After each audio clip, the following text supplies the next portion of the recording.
the Bible is really clear that we are to live in this world but not be of this world, that our eyes should be focused on Jesus, and our eyes should be focused on what it is that God has commanded us to do in sharing the good news of who Jesus is.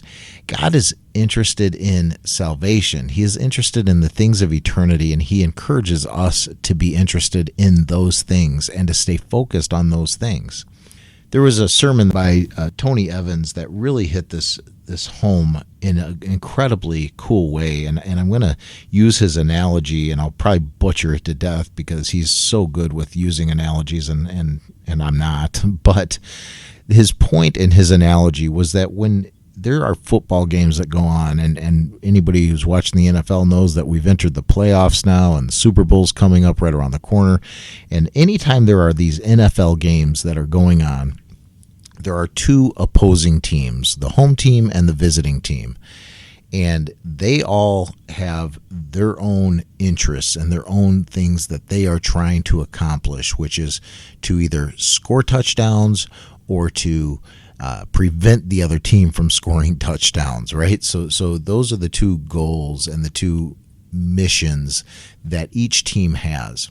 And that I liken that to the aspect that there are different political parties. There's the political party of the left and the political party of the right, and they both have these two agendas, and they're trying to block each other from getting their agendas that they disagree with passed through, and they're trying to push their own agendas through, and so it's the same type of game that goes on back and forth in the world of politics.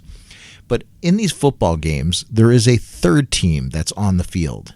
And this team is the referees. They wear the black and the white, and they are not interested in who is scoring touchdowns and who is stopping the other team from scoring touchdowns. That's not their concern.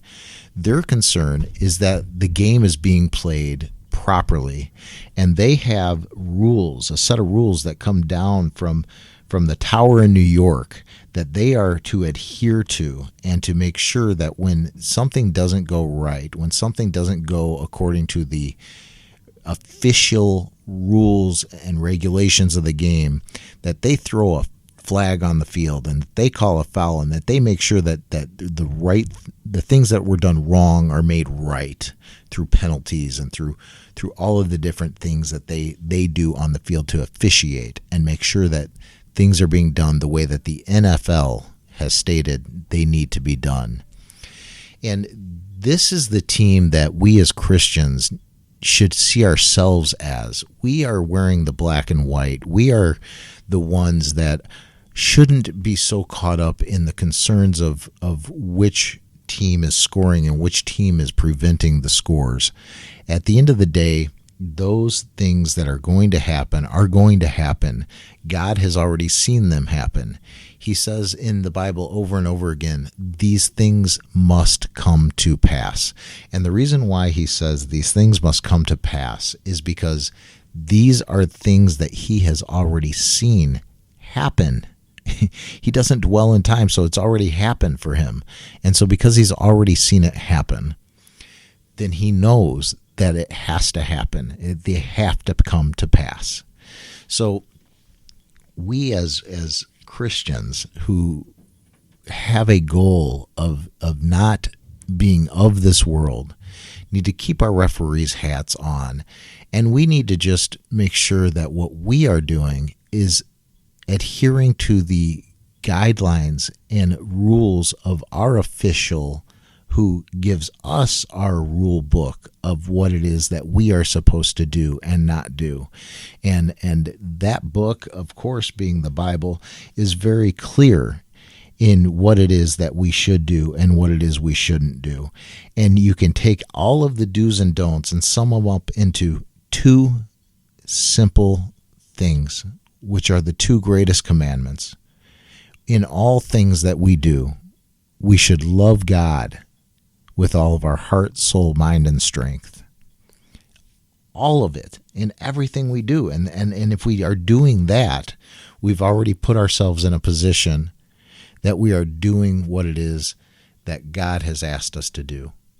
And then we should follow the second of the greatest commandments, which is love your neighbor as yourself. We need to care about the people of this world, and we need to love on the people of this world and share the good news of Jesus Christ with those that do not know him.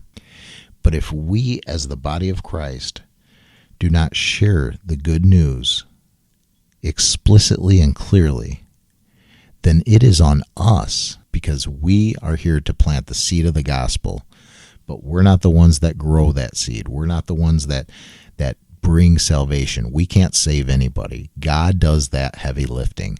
God is the one that does the saving. Our mission, our goal, our job, what we are commanded to do is to plant the seed of the gospel and to be faithful in doing that.